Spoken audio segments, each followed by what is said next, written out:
nakaraan, nagsimula ng umatake ang mga halimaw sa camp nila ni Duke Agnes. Makikita naman si Joshua na nilalabanan ang mga halimaw sa loob ng The Forest of Dark Beings. Lumabas din ang isang Black Ogre at inatake nito ang mga knights at si Chiffon. Bigla namang dumating si Duke Agnes at hinarap niya ang mga halimaw. Sa isang hampas lang ng kanyang espada ay daan-daang mga halimaw ang naluso na parang bula. Ang pagpapatuloy, makikita si Joshua na tuloy ang pakikipaglaban sa mga halimaw sa loob ng Forest of Dark Beings at nagawa niyang talonin ang mga ito. Nung natalo niya na ang lahat ng mga halimaw, siya ay lumakad palapit sa isang bangin at nagsalita. "Bronto," sabi ni Joshua at biglang may parang isang kuryente ang nagmumula galing sa ilalim ng bangin at biglang lumabas ang primordial stone.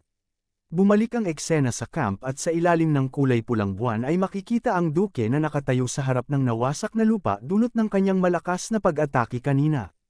Ipinakita na ng duke ang lakas nito at nasaksihan naman ito ni Babel at nanginginig ito na hindi makapaniwala sa kanyang nakita. Ang lalaking iyan ay ang iyong ama, si Aiden Van Agnes. "Sigurado akong kakayanin mo ring gawin ang mga ganyan dahil namana mo ang dugo niya," sabi ni Big kay Babel. Napalingon naman si Babel sa kanya. Bata pa nga talaga siya. Kahit gaano pa kalaki ang talento niya, ito ang unang beses na makaranas siya ng ganito at maiintindihan naman ito. "Ngayon na iniisip ko ito, nasaan na ba ang pesting yon?"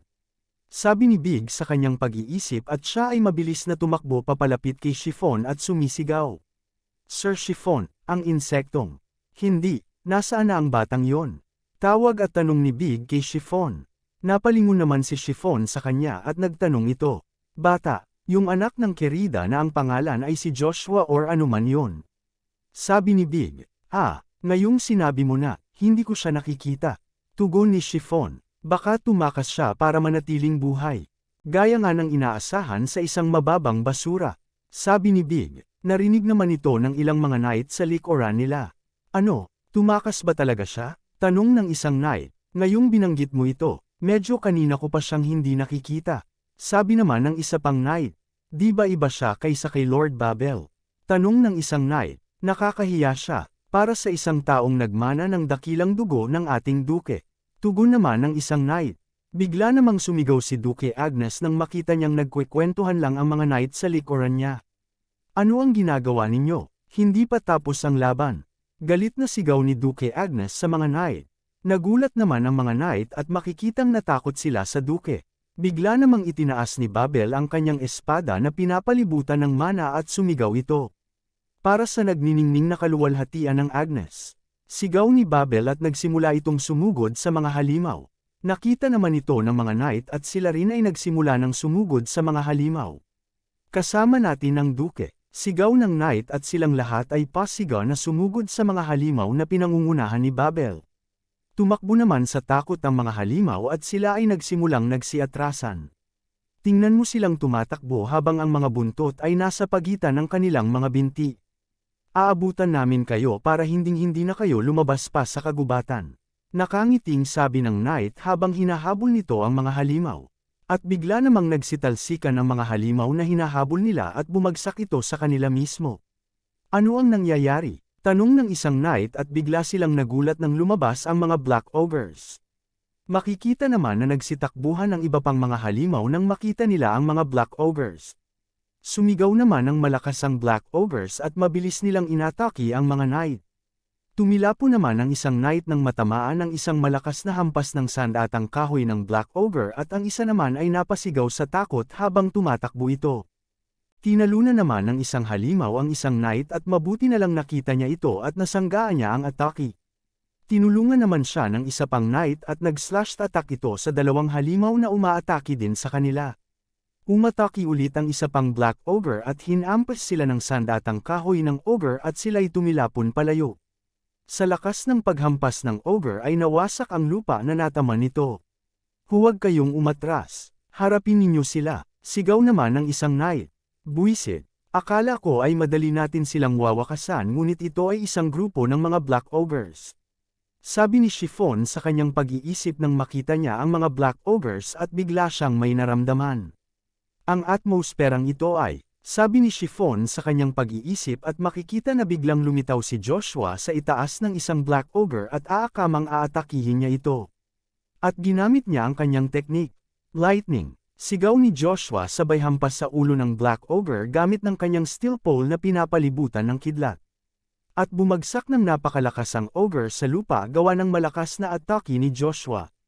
Nagulat naman si Big at si Chiffon na hindi makapaniwala sa kanilang nakita. Napatingin naman si Duke Agnes kay Joshua at napangiti ito. At pagkatapos ng pag-atake ni Joshua siya ay lumapag na nakatayo sa likuran ng Ogre na napatumba niya. Napasigaw naman ang mga knight nang makita nila si Joshua. Lord Joshua. Gulat na sigaw ng mga knight nang makita nila si Joshua. Pinabagsak niya ang isang Black Ogre na 2 beses na mas malakas sa ilalim ng pulang buwan sa isang atake lang. Ang C-rank na si Joshua. Patanong na sabi ni Chiffon sa kanyang pag-iisip na hindi ito makapaniwala na nagawa iyon ni Joshua. Hindi ka panipaniwala, sabi ni Big at tinuro nito si Joshua. Ano yung nangyari ngayon lang? Anong klaseng pakulo ang ginawa mo? Ikaw na insekto ka na dumating sa tamang oras pagkatapos mong magtago sa buong oras na ito. Oo, hindi pwede ito. Imposible talaga. Siguradong si Duke na naman ang pumatay dito sa pamamagitan ng isang atake lang. Tanong at sigaw na sabi ni Big kay Joshua at nilingan nito ang kanyang mga knight. Ano ang inyong ginagawa, Lock Knights? Magmadali kayo at tulungan niyo ang Duke. Galit na sigaw at utos ni Big sa kanyang mga knight. Gaya nga ng inaasahan. Good timing lang talaga yon. Sabi ng isang knight, kahit gaano pa kagaling si Lord Joshua, isa pa rin siyang C-rank knight. Imposibleng matalo niya ang isang Black Ogre na kahit isang B-rank knight ay nahihirapan dito. Sabi naman ng isa pang knight. Napasigaw naman ang 2 knight at aakmang susugod ito ulit sa mga halimaw. Tama, gagamitin natin ang momentum na ito para lipulin ang mga halimaw. Lahat kayo, tulungan niyo ang Duke. Sigaw ng 2 knight at sumugod na silang 2. Pagod na akong laging binabaliwala. Nasasaktan na ang pride ko. Kung gayon, bibigyan ko kayong lahat ng kaunting sorpresa. Kahit na mag-collapse ako pagkatapos nito ay ililigtas pa rin ako ng tao na yon. Nakangiting sabi ni Joshua at ang tinutukoy niyang magliligtas sa kanya ay si Duke Agnes. Makikita naman na nagwawala na ang mga Black Ogre at inaatake ang lahat ng mga knights na sumusugod sa kanila. Kahit isang Black Ogre pa lang ay mahirap nang harapin. Paano pa kaya ang isang grupo ng mga Black Ogre? Ano ang dapat naming gawin? Tanong ng isang knight na napahintong sumugod at nakatingin lang sa mga Black Ogre at mga kasamahan nitong inaatake. At makikitang mabilis na tumatakbo si Joshua na aakmang aatakihin ang mga Black Ogre. Lahat kayo ay umalis dyan kung ayaw niyong matamaan ang gagawin ko. Sigaw ni Joshua at nagulat namang napalingon ang knight. Lord Joshua. Patanong na sigaw nito nang makita niya si Joshua na pasugad sa mga Black Ogre. At makikitang pinapalibutan ng kuryente ang dulo ng kanyang steel pole. Nagagamit ko ang isang bahagi ng kapangyarihan ni Bronto na nababagay sa akin. Ngunit hindi tiyak kung kakayanin ng aking katawan ang teknik na ito. Sabi ni Joshua sa kanyang pag-iisip at tumalon na inatake ang 2 Black Ogre gamit ang kanyang steel pole. At ginamit na ni Joshua ang kanyang teknik. Thunderstorm. Sigaw ni Joshua at hinampes niya ng napakalakas ang kanyang steel pole at nataman ang isang ogre at bumangga ito sa isa pang ogre sa likuran at silang 2 ay tumilapon at bumagsak. Makikita ang isang ogre na malaki ang natamong pinsala nito at nawalan na ng malay pagkatapos atakihin ni Joshua. Pagkatapos ng malakas na atake ni Joshua, siya ay makikitang nakatayo at bakas sa katawan niya ang pagod at nanghina agad ito. Napaluhod naman sa gulat si Big nang makita mismo ng kanyang 2 mga mata ang ginawa ni Joshua. Imposible, sabi ni Big na hindi makapaniwala. Talagang natalo ni Lord Joshua ang Black Ogre. Ang balat ng isang Black Ogre ay hindi dapat magkaroon ng kahit anong gasgas mula sa anumang bagay na mas mababa sa sword energy ng isang B-rank knight. Sabi ng isang knight, ito ba ang skill ng isang C-rank knight? Tanong naman ng isa pang knight. Hindi, bago yon. Hindi ko pa narinig o nakita ang mana na may mga elemental properties. Maaari bang si Lord Joshua ay isang magic swordsman? Tugon at tanong ng isa pang knight.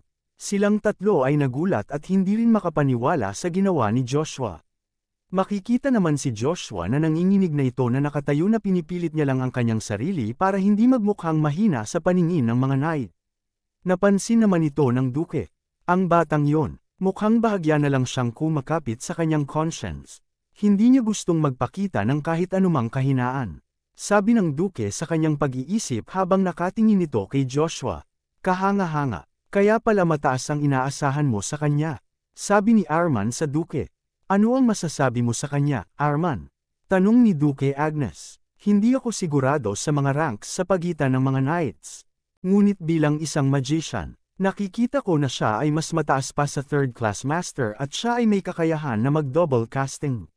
Siya ay isang halimaw na may sapat na talento upang baguhin ang mga bansa. Hindi, ang buong kasaysayan ng mundo. Sagot at sabi ni Arman kay Duke Agnes. Double casting. Ang double casting ay isang regalo mula sa Diyos na maaaring gamitin lamang ng ilang piling sa lamangkero. Ang kakayahang gumamit ng dalawang uri ng magic ng sabay-sabay sa pamamagitan ng pagdaan sa mga complex magical formula ng walang pagkaantala. Baka siya pa ang makakatupad ng matagal mo nang pinapangarap. Sabi ni Arman sa Duke. Naiintindihan ko ang iyong mga iniisip. Tugon naman ng Duke at mabilis itong umalis at nagulat naman at napanganga si Arman nang makita niya si Joshua na parang mawawala na ng malay. Ito na ang aking limitasyon, sabi ni Joshua at nawala na ito ng malay. Bago pa man siya matamba ay makikitang aatakihin siya ng Black Ogre mula sa likuran niya at bago pa tumama ang atake ng Black Ogre ay mabilis naman dumating si Duke Agnes at sinalo si Joshua at nag-slash attack ito gamit ng kanyang espada at nadurag ang Black Ogre sa lakas ng pag-atake nito. Tiningnan naman ng Duke si Joshua. At bago pa siya tuluyang mawala ng malay ay siya ay napasabi. Hindi na rin masama, sabi ni Joshua sa kanyang pag-iisip at huli nitong nakita ay si Duke Agnes at nakangiti itong nawala ng malay habang akay-akay siya ng Duke. Nung nawala ng malay si Joshua ay may narinig itong mga taong sumisigaw. May nasusunog, tulungan niyo ako, hindi ako makahinga. Sigaw ng mga tao at unting-unti idinilat ni Joshua ang kanyang mga mata at nakita nito ang Agnes Dukedom na nasusunog. Ano ito? Tanong ni Joshua nang makita niya ito. At makikita si Joshua na nakalutang at makikita niya ang buong Dukedom na nasusunog. Panaginip ba ito? Tanong ni Joshua. At maririnig ang mga taong nagsisigawan sa ibaba. Ang gusali ay guguho na. Magmadali kayo at umalis na dito. Tulungan niyo ako. Pakiusap. Pakiusap, tulungan ninyo ako. Sigaw ng mga tao at may biglang sumabog na napakalakas. Bagaman, ito ay masyadong totoo para ito ay maging isang panaginip. Sabi ni Joshua at may nakita siyang isang lalaki na lumabas mula sa isang gusali dala-dala ang espada ng Duke. Si Duke Agnes? Sandali, hindi ba si Babel yan? Gulat na tanong ni Joshua nang makita niya si Babel na lumabas sa nasusunog na gusali bitbit ang espada ni Duke Agnes. Ganito ba ang itsura noong nalipol ang Dukedom Agnes? Ito ay isang pangyayaring naganap pagkatapos ng 10 taon. Paano ko nakikita ang mga ito? Espesyal ba ang panaginip na ito? Nananaginip ba ako ng propeta dahil sa kapangyarihan ni Bronto? Kung ito ay ang Primordial Stone, ito ay lubos na posible. Dahil kahit na ang mga magicians ng kamanghamanghang Magic Tower na yon ay hindi kailanman ganap na natuklasan kung ano ang kayang gawin ng Primordial Stone. Tanong at sabi ni Joshua na hindi makapaniwala sa kanyang nakikita at bigla niyang naramdaman ang isang hangin na dumaan sa kanya. Anong meron sa hangin na ito? Tanong ni Joshua at makikitang nataman nito si Babel at napaluhod ito. Biglang namang may lumapit kay Babel na isang tao at silang dalawa ni Babel ay nag-uusap ngunit hindi ito marinig ni Joshua. At makikita ang isang babae kasama ang isang wind spirit na kinakausap si Babel. Nagulat naman si Joshua nang makita niya ang babae at ang wind spirit at nakilala niya ang mga ito. Annabelle Grace at high-rank wind spirit, Cylian. Kahit na wala akong maalala na kahit na ano tungkol kay Anna. Sigurado ako sa isang bagay pagkatapos kong makita si Cylian. Ang isipin na may nangyaring ganyan sa pagitan ng Agnes Dukedom at kay Anna.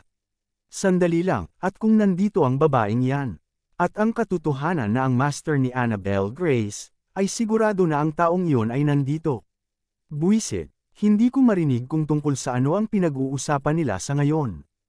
Ang hula ko ay gumamit sila ng silence magic o kung anong bagay. Masyadong nakakadismaya ito, Sabi ni Joshua sa kanyang pag-iisip habang nakatingin ito sa ibaba sa kanila ni Babel at Annabel na nag-uusap. At may bigla namang lumitaw na isang tao sa harapan ni Babel na kinakausap siya nito. Habang hindi nakikita ang mukha ng taong yon at hindi naririnig ang boses nila, sigurado akong siya yon. Sabi ni Joshua at lumapit pa ito sa kanila ni Babel at napansin niya na tumatayo si Babel at narinig niya itong sumigaw. Tumahimik ka, sigaw ni Babel. Sa tingin niyo ba kaya niyong paluhurin ang Agnes Dukedom dahil lang nagsama-sama ang ilang mga mongrel? Sigaw na tanong ni Babel at handa na itong makipaglaban. Napangiti naman ang taong dumating at may sinabi kay Babel at biglang umatake ang wind spirit na si Silian kay Babel. At direktang nataman si Babel at lubos itong nasaktan. Tumalikod naman ang lalaki at may sinasabi kay Babel bago ito umalis. At nawala ang parang usok na humaharang sa mukha nito at makikita ang isang lalaking nakangiti na may sinasabi kay Babel. At biglang nagulat si Joshua nang makita niya ang lalaki at nakilala niya ito. Ikaw, ang bastardong yan, Draxia. Hindi pa man nakapagtapos ng pagsasalita si Joshua ay biglang lumiwanag ng napakalakas at siya ay biglang nagising at napasigaw ang pangalan ng lalaki sa panaginip niya. Draxia Bell Grace. Sigaw ni Joshua at napatahimik ito nang napagtanto niya na siya ay nagising na at nasa loob ng isang kwarto na nakahiga sa isang malambot na higaan. Iyon ay tiyak na higit pa sa isang makahulang panaginip kaysa sa isang panaginip lamang. Sabi ni Joshua sa kanyang pag-iisip at bigla itong bumangon sa pagkakahiga niya. Higit sa lahat, ilang oras na ba ang lumipas? Tanong nito at biglang namilipit ito sa sakit. Hindi pa rin ba kaya ng katawan ko? Tanong ni Joshua. Bagamat naipasa ko na ngayon ang first stage ng The Magic Spear Arts at nakapasok na ako sa second stage. Ito pa rin ay katumbas lang ng isang highest level C-rank knight. Upang mailabas ang kapangyarihan ng Magic Spear Arts laban sa mga halimaw. Malamang na kailangan kong maging malapit sa isang panimulang B-rank knight. Salamat kay Bronto na mayroong lighting attribute. Bukod pa riyan, kung ang prophetic dream ay isa pang kapangyarihan na taglay ng Bronto, sa palagay ko ay kailangan kong malaman ang higit pa tungkol sa primordial stone na ito. Sabi ni Joshua sa kanyang pag-iisip habang nakatingin ito sa kanyang kamao. At biglang nagsalita ang duke sa tabi niya. Hindi ba nakapagtataka? Tanong ng duke at nagulat na napalingon naman si Joshua nang makita niya ang duke sa tabi niya na nakaupo. Duke, sigaw ni Joshua. Bagaman, ilang oras lang ang nakalipas. Ang Crimson Moon ay tila lalamunin na ang buong mundo, habang nagpapalabas ng kakaibang enerhiya. Ngayon, ito ay nagpapakita ng isang malamig at magandang gabi. Sabi ni Duke Agnes habang nakatingala itong nakatingin sa buwan. Tiningnan naman siya ni Joshua. Pagdating natin sa Dukedom, agad tayong pupunta sa Accardi. Ito ay ayon sa ipinaliwanag ko dati, hindi ka pupunta doon bilang si Joshua von Agnes. Ikaw na lang ngayon ang nag-iisang anak ng pamilya ni Viscount Frederick na bumagsak. Isa kang maharlika na nagsusumikap na buhayin ang pamilyang bumagsak. Yan ang bago mong identity. Sabi ng Duke kay Joshua. Naiintindihan ko, nakangiting tugon ni Joshua sa Duke. Kung iyon ang kailangan, mas masaya akong sumunod dahil walang magandang maidudulot ang pagiging nasa ilalim ng isang spotlight. Ang mahalaga lang sa akin ngayon ay ang maibalik ang dati kong lakas sa nakaraang kong buhay. Sabi ni Joshua sa kanyang pag-iisip. At isa pa pala, sabi ng Duke, hindi ko alam kung nag-sleep talking ka lang pero may nabanggit kang medyo kawili-wiling pangalan. Draxia Bell Grace. Paano mo nalaman ang tungkol sa isinumpang pangalan na yon? Sabi at tanong ng Duke kay Joshua.